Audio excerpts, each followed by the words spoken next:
힐링 북토크쇼 꽃자리 시작하도록 하겠습니다.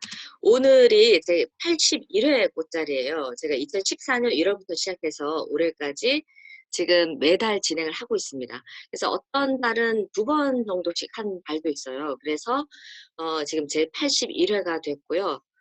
그리고 오늘처럼 이렇게 줌으로 하는 거는 최초입니다. 네, 꽃다리의 취지를 일단 말씀드릴게요. 독서 문화 확산, 낭독 문화 확산, 나눔 문화 확산 이렇게 세 가지 취지로 제가 하고 있습니다. 자, 지난 4월 달에 북토크쇼 잠시 소개하고 넘어가도록 할게요. 지난 4월 달에는 현장에서 진행을 했어요. 거기에 이제 촬영을 해서 유튜브에 제가 올렸습니다. 그 쇼 시작하도록 하겠습니다. 2020년 5월 23일 네, 오전 11시에 지금 시작되었고요. 장소는 온라인 줌 공간이라고 제가 이름을 지어봤습니다. 오늘의 주제는 열정을 성과로 바꾸는 친환경 운영의 비결 이거를 주제로 해서 우리 작가님의 특강이 있고 또 제가 책 소개를 하도록 하겠습니다. 네, 오늘 프로그램이에요. 제가 오프닝 낭독을 할 거고요. 그리고 또 책 이야기를 진행하고 그리고 박상준 작가의 특강이 이어지겠습니다. 그리고 마지막으로 질문하고 답변의 시간 갖도록 할게요. 소감 나누기도 같이 곁들여서 하도록 하겠습니다. 네, 이건 제가 아까 말씀을 드렸고요. 자, 제 소개를 잠시만 할게요. 저는 독서지도 강사이고요. 그리고 신앙송가로 활동하고 있습니다. 신앙송에 몸을 담은 지는 27년 차가 됐고요. 그리고 신앙송가가 된 거는 지금 25년 차가 됐네요. 만으로 하면 23년이에요. 그 연극 배우로 활동하고 있고 지금 연극협회의 회원입니다. 그리고 저도 이제 제가 1인 기업으로 교육 컨설팅과 행사 기획을 같이 하고 있어요. 그렇게 등록이 되어 있고 그리고 하다 보니까 뭐 문화예술 행사 MC 같은 것도 같이 하게 되더라고요. 그리고 성우를 하고 있는데 프리랜서 지방에서는 사실 성우라는 개념이라 이렇게 말씀드리기는 좀 그렇지만 라디오 드라마 출연하고 그리고 또 고전 낭독 코너 제가 진행을 했었고요. 그리고 기업 홍보 비디오의 영상 나레이션, 그리고 관공서의 성과 영상 나레이션 이런 경험이 있습니다. 오프닝 낭독. 제가 낭독을 해드릴게요.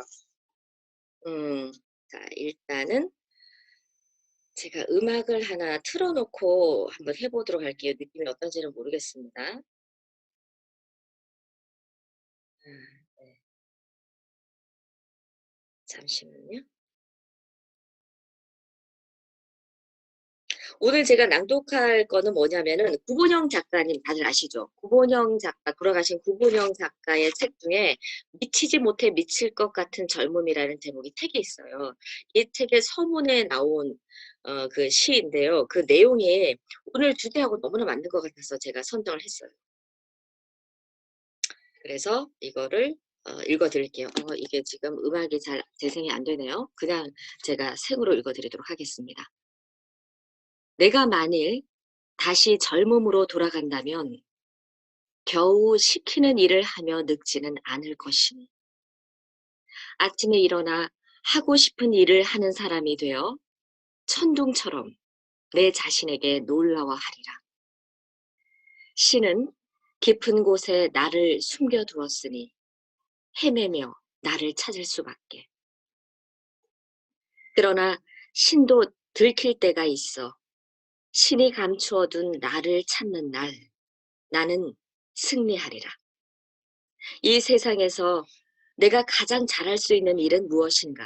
이것이 가장 훌륭한 질문이니 하늘에 묻고 세상에 묻고 가슴에 물어 길을 찾으면 억지로 일하지 않을 자유를 평생 얻게 되나니 길이 보이거든 사자의 입속으로 머리를 쳐넣듯 용감하게 그 길로 돌진하여 의심을 깨뜨리고 길이 안 보이거든 조용히 주어진 일을 할 뿐. 신이 나를 어디로 데려다 놓든 그곳이 바로 내가 있어야 할 곳. 위대함은 무엇을 하느냐에 달려있는 것이 아니며 무엇을 하든 그것에 사랑을 쏟는 것이니 내 길을 찾기 전에 한참을 기다려야 할지도 모른다. 1000번의 헛된 시도를 하게 되더라도 천한 번의 용기로 맞서리니 그리하여 내 가슴의 땅 가장 단단한 곳에 기둥을 박아 평생 쓰러지지 않는 집을 짓고 지금 살아있음에 눈물로 매 순간 감사하나니 이 떨림들이 고여 삶이 되는 것.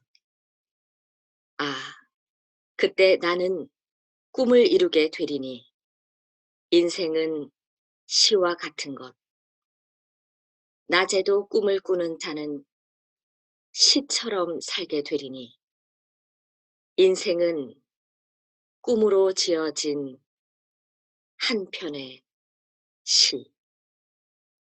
네, 여기까지입니다. 지금 화면에 이렇게 마이크를 쏘고 계셔 가지고 잘 모르는데 박수 이렇게 이모티콘 날려주셔도 됩니다. 네. 자, 이번 달에 소개할 도서입니다. 오늘 소개할 도서는요. 이렇게 4가지 책인데요. 첫 번째는 그 M4 세대 1% 생각 경영, 오늘 그 특강해 주실 박상준 작가의 책이고요. 두 번째는 완벽하지 않은 것들에 대한 사랑, 에세이고요. 그리고 동화책 핑계생쥐 쫓아내기, 그리고 마지막으로 내 인생에 힘이 되어준 시, 이렇게 해서 4권을 소개하도록 하겠습니다. 자, 첫 번째 이 책은요. M4 세대 1%의 생각 경영이라는 책인데 이 책은 우리 작가님이 특강할 때 내용 구성이 어떻게 되어 있는지 그리고 핵심 포인트를 좀 짚어주실 것 같아서 제가 일일이 소개하지는 않겠습니다. 하지만 목차는 제가 좀 이렇게 소개를 드리도록 할게요. 1장부터 8장까지 이렇게 나와 있고요. 에필로그까지 해서 이렇게 구성되어 있습니다. 생각 경영을 위해서 바탕에 두어야 할 요소, 그리고 생각 경영이 이루어낸 드림 프로젝트, 그리고 도전하는 자세, 말보다 행동이 중요해. 그리고 함께 시작. 이 모든 것들이 가능하기 위해서는 이러한 구성으로 되어 있어요. 어떤 내용들인지 궁금한데 잠시 참았다가 이부 토크쇼에서 듣도록 하겠습니다. 네, M4 세대 1%의 생각 경영. 표지에 보면 나는 할 수 있어. 그러니 포기하지 말자. 이렇게 강력하게 문구가 있습니다. 네, 잠시 후에 듣도록 하고요. 두 번째 책으로 넘어가도록 하겠습니다. 제가 소개해드릴 두 번째 책은요. 완벽하지 않은 것들에 대한 사랑이라는 해민 스님의 책입니다. 에세이고요.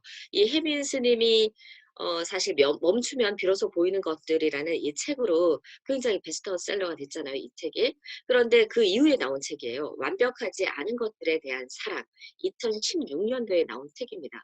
그 이 책의 구성을 보면 이 책도 8장까지 되어 있더라고요. 그런데 정말 마음에 들었던 게 뭐냐면 각 장마다 이렇게 한 문장으로 핵심을 얘기해 놨어요. 그래서 굉장히 이게 시적인 문장이라고 해야 될까요? 그래서 이 책은 처음부터 타리들을 읽지 않아도 되고 이 장들을 살펴보면서 목차를 살펴보면서 내가 마음이 끌리는 부분부터 읽어도 괜찮은 그런 책이에요. 그래서 1장에 보면 자애, 엄마가 하나뿐인 내 아이 지켜보는, 이렇게 문장을 이렇게 핵심 문장을 써놨어요. 그리고 두 번째 관계, 서로를 비추어주는 2개의 보름달처럼. 그리고 세 번째는 공감, 사랑한다면 버텨주세요. 이렇게 해놨어요. 그러니까 사랑에는 이 의지가 좀 필요한 것 같아요. 그래서 버텨주세요, 이런 문구를 쓴 게 아닌가라는 생각이 들고요.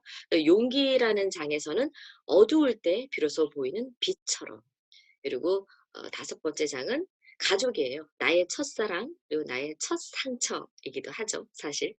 네. 그리고 치유, 자비의 눈빛과 마주하기, 본성, 고요 속에 깨어있는 마음, 수용, 내가 나임을 허락하는 시간. 그리고 마지막에는 이해의 수녀님의 편지가 실려 있어요.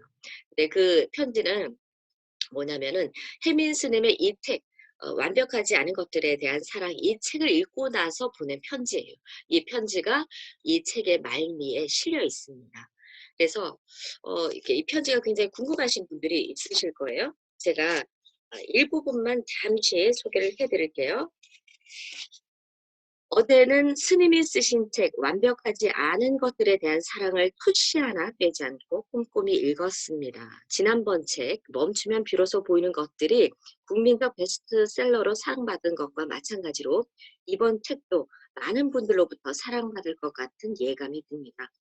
종파를 초월하여 스님의 책이 사랑받는 이유는 스님의 잘생긴 얼굴이나 멋진 학벌 때문이 아니라 스님의 글 자체에서 풍기는 치유의 힘과 겸허한 인품 때문일 거라고 생각합니다.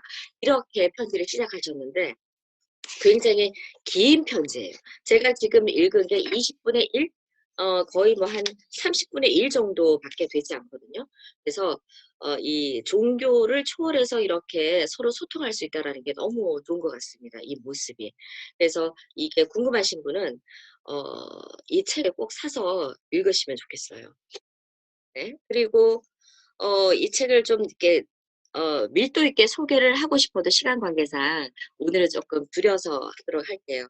제가 이 책에서 한 두 군데를 뽑았어요. 그래서 낭독하실 수 있는 기회를 드릴 텐데 아까 신청하신 분 차례대로 해 주시면 돼요. 홍승래 선생님과 신순덕 선생님 두 분께서 차례차례로 읽어 주시면 되는데요. 제가 뽑은 첫 번째 그 낭독 부분이 이 낭독입니다. 우리 홍승래 선생님 마이크 켜시고요. 읽어 주시면 네. 됩니다.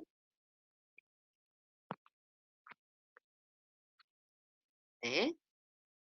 삶 속에서 시련의 파도가 몰려왔을 때 그냥 어쩔 줄 몰라 하지 마시고 아주 조용한 곳에 가서 내 마음을 고요하게 바라보세요.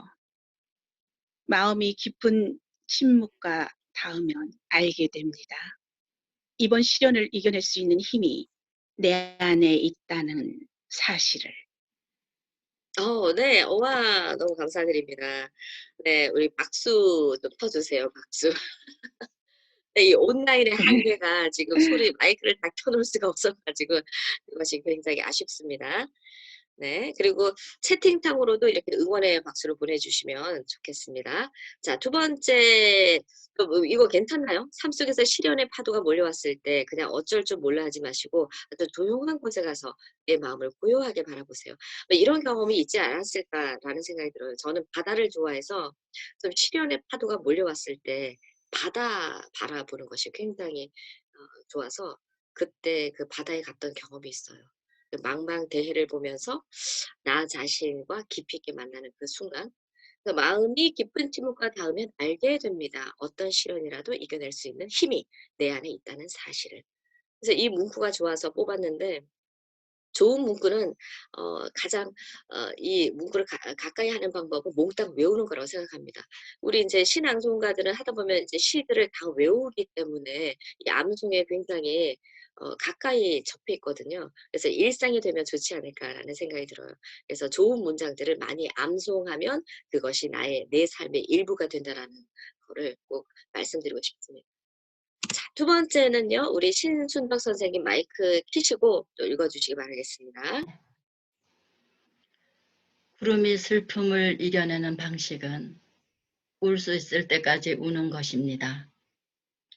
더 이상 울 수 없게 되면 지금까지 흘린 눈물의 무게만큼 구름은 가벼워져 슬픔을 자기 마음 하늘에서 보낼 수 있어요. 슬플 땐 구름처럼 좀 울어도 괜찮아요. 네. 굉장히 마음이 힘들 때 감사합니다. 우리 신순덕 선생님. 네, 선생님도 이렇게 굉장히 또록또록한 목소리로 잘 읽어 주셨습니다. 정말 힘들 때 그 울음을 참는 것이 아니라 실컷 토해내고 나면 좀 더 이렇게 마음이 시원해지는 것 같아요. 그래서 '무조건 참는 것은 좋지 않다.'라는 생각이 듭니다. 지금까지 흘린 눈물의 무게만큼 네. "구름은 가벼워진다." 이런 표현들. 그러니까 다 시적인 것 같아요, 혜민 스님의 이 글귀들은. 제가 대구에서 이 혜민 스님이 특강하는 거를 보러 간 적이 있거든요, 대구까지. 울산에서 대구까지 갔었는데 혜민 스님이 총각이시잖아요. 네.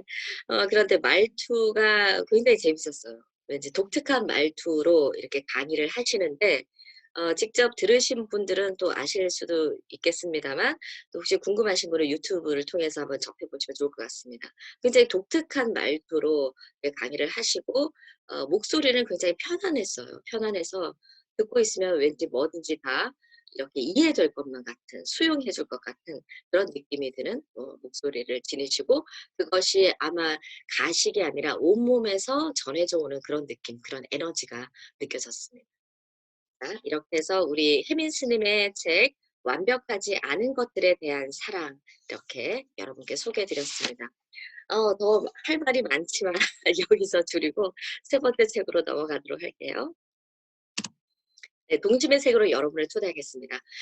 우리가 자라면서 점점 어른이 되면 동심을 잃어가는 것 같아요. 그래서 제가 일부러 이렇게 북토크쇼에서 동심을 되살리는 책을 소개하고 있습니다. 주로 이제 동화책을 소개를 하는데요.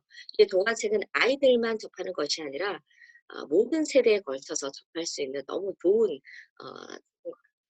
그래서 여러분들께 오늘 소개할 동화는요. 핑계생쥐 쫓아내기라는 책입니다. 자, 표지를 보시면 어떤 느낌이 드실지 모르겠어요. 표지를 보고 한번 잠시 생각해 보세요. 어떤 내용일까?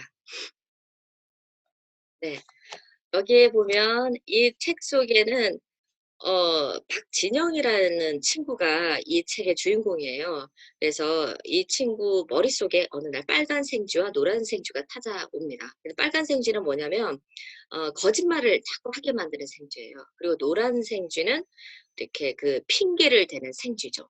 그래서 이 동화의 좋은 점은 이건 것 같아요. 우리가 눈에 보이지 않는 마음의 움직임을 이렇게 구체적인 생쥐라는 보여지는 이런 동물을 통해서 은유적으로 스토리 속에 담고 있기 때문에 훨씬 직관적으로 이해하기가 쉬운 것 같아요. 그러니까 우리가 보통 보면 강의나 수업 이런 것들이 다 가르치려고 하는 거잖아요. 그래서 가르치지 않는 상태에서 이 이야기를 통해서 저절로 배우게 되는 그런 효과가 있는 것이 문학의 힘이 아닌가라는 생각이 듭니다. 그래서 이런 이야기, 스토리를 통해서 우리가 깨닫게 되는 것들, 저절로 깨닫게 되는 이런 힘이 이 동화의 힘이 아닌가 싶어요. 그래서 우리 머릿속에 들어있는 그런 빨간 생쥐, 노란 생쥐, 즉 핑계 대기 하고 그리고 거짓말하게 만드는 이러한 것들이 있다라는 것이죠. 그래서 이 박진영이라는 친구는 자기 머릿속에 이렇게 생쥐들이 늘 왔다 갔다 해요. 그래서 점점점 막 이렇게 자꾸만 핑계도 대고 그리고 막 거짓말도 하다 보니까 이 생쥐들이 이거에 힘입어서 점점점 뒤룩뒤룩 살이 찌는 거예요. 그러더니 얘네들이 너무너무 힘이 세져서 이제는 되레 이 진영이를 갖고 놀려고 하는 거죠. 얘네들이 파워가 너무 세지니까 진영이가 거짓말하고 싶지 않을 때도 막 거짓말을 하게 만들고 또는 핑계 대고 싶지 않은데도 핑계를 대게 하고 이러한 그러한 상황까지 몰리게 되는 거예요. 그래서 너무나 고민스러워서 얘는 마음속에 이렇게 꼭꼭 숨겨두고 있다가 나중에 겨우겨우 친구한테 고백을 합니다. 그리고 나중에는 아빠까지 알게 돼요. 그래서 아빠까지 알게 됐는데 오히려 아빠가 이렇게 말씀해 주셨어요. 그거는 너희 머릿속에만 있는 것이 아니고 어른들 머릿속에도 있어." 이렇게 얘기를 해 주는 거죠. 그런데 모양은 다를 수 있어.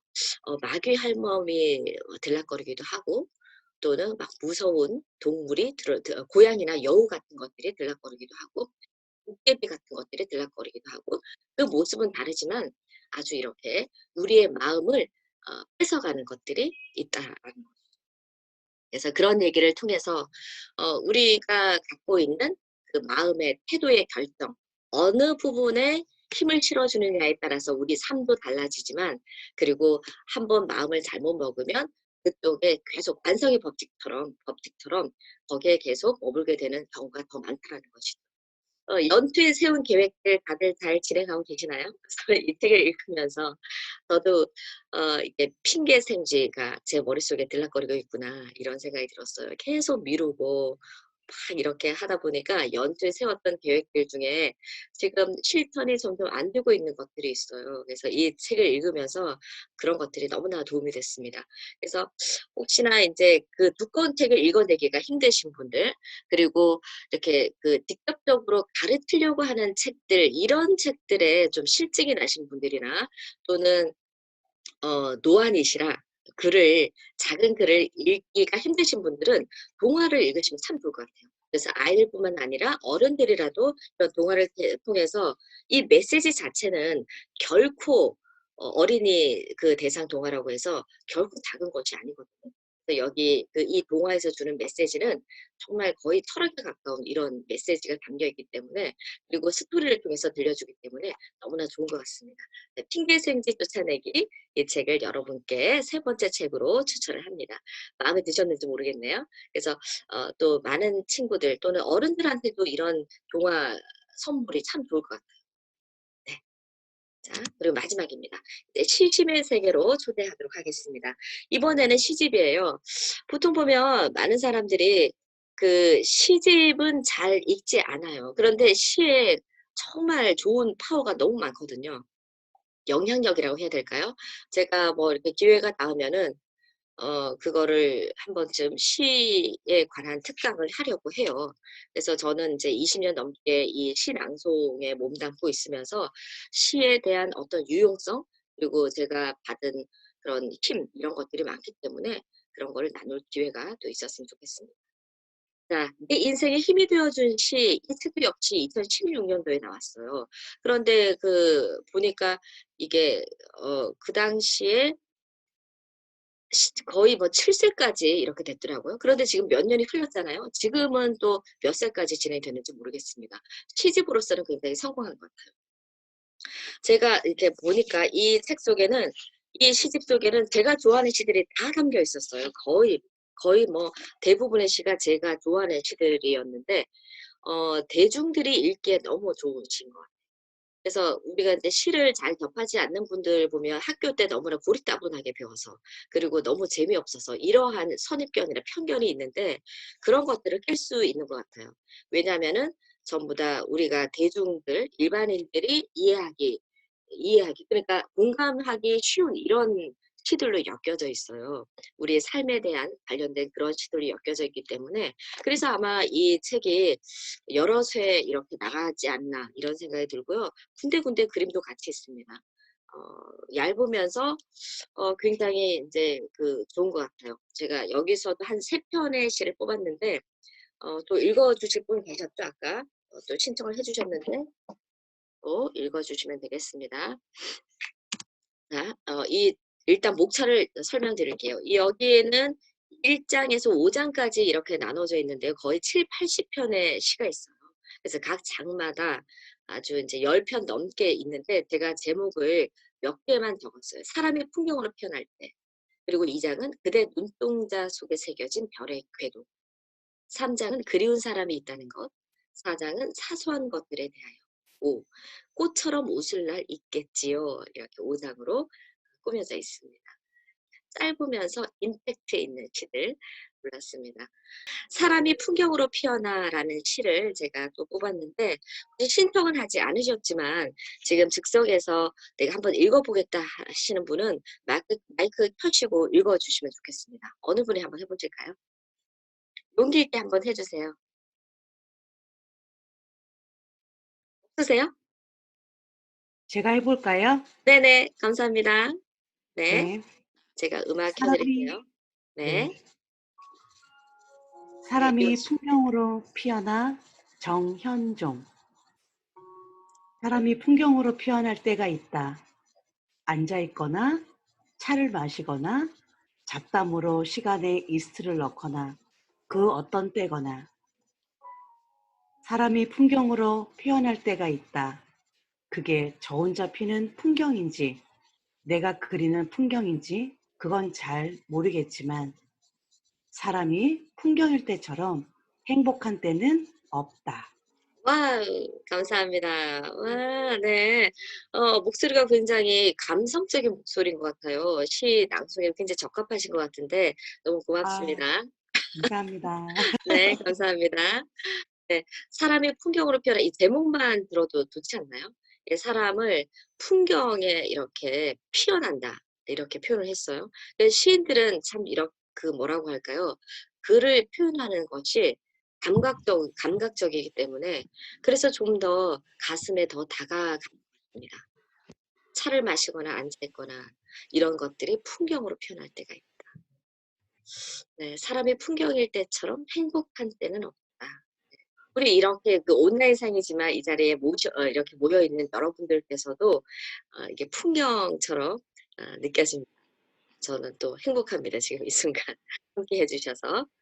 자, 이렇게 해서 제가 또 소개를 했고요. 마지막으로 한 편 더 읽어 주셨으면 좋겠습니다. 어떤 분께서 또 해주실까요? 조종환 시인의 바람이 오면이라는 이 시도 제가 아주 오래전에 만났었는데 이 시집 속에서 또 만나서 너무 반가웠습니다. 제가 한번 해보겠습니다. 네, 감사합니다. 네, 네. 음악 띄워드릴게요. 네. 바람이 오면 도종환. 바람이 오면 오는 대로 두었다가 가게 하세요. 그리움이 오면 오는 대로 두었다가 가게 하세요. 아픔도 오겠지요. 머물러 살겠지요. 살다간 가겠지요.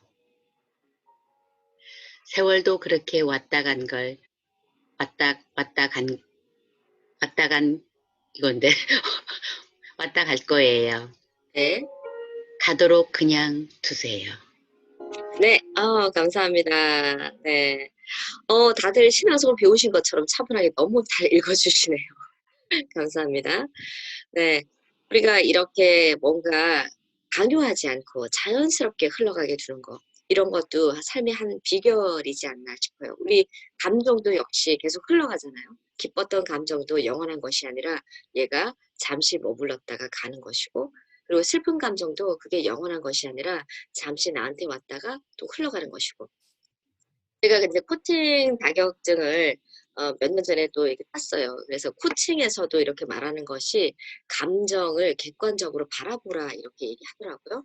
그렇게 했을 때 나 자신과의 대화를 더 잘할 수 있고 나를 객관적으로 보면서 성찰이 잘 이루어지고 또 내가 돕고자 하는 분들의 그런 마음들도 잘 들여다볼 수 있게 거울 같은 역할을 할 수 있다라고 이렇게 얘기했는데 모든 그런 삶의 철학이나 그리고 학문의 그런 기본적인 어떤 흐르는 그 기본 원리 이런 것들은 다 통하는 것 같아요.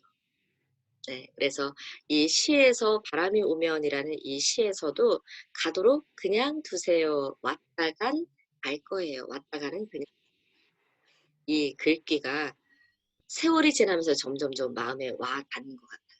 젊었을 때는 잘 모르는데 좀 나이가 들어가면서 훨씬 더 이것이 마음에 와 닿는 것 같습니다. 자, 이렇게 해서 내 인생에 힘이 되어준 시라는 제목의 책을 소개를 드렸습니다. 이 책 속에는 아주 다양한 시인들, 윤동주 시인 말고도 굉장히 수십 명의 시인들의 그 시들이 실려 있어요. 다들 다 소개를 드리고 싶지만은 시간상 생각을 하도록 할게요. 너무 좋은 시들이 많아가지고 제가 좋아하는 시들도 엄청 많이 담겨져 있습니다. 문정희 시인의 남편이라는 시 같은 경우는 굉장히 재밌거든요. 이 시도 저 아주 오래전부터 많이 활용을 했었어요. 행사장에서도 하면 사람들이 너무나 재밌어하고 이랬던 시인데 내 인생에 힘이 되어준 한마디라는 제목의 정우승 시인의 그 에세이가 있었잖아요. 그거하고 이제 한 글자만 틀려요. 내 인생에 힘이 되어준 시 이렇게 제목을 했는데 이것 때문에 더 많이 팔리지 않았을까 이런 생각도 듭니다. 자, 이렇게 해서 제가 오늘 책을 4권을 소개를 했습니다. 이렇게 1부를 마치고요.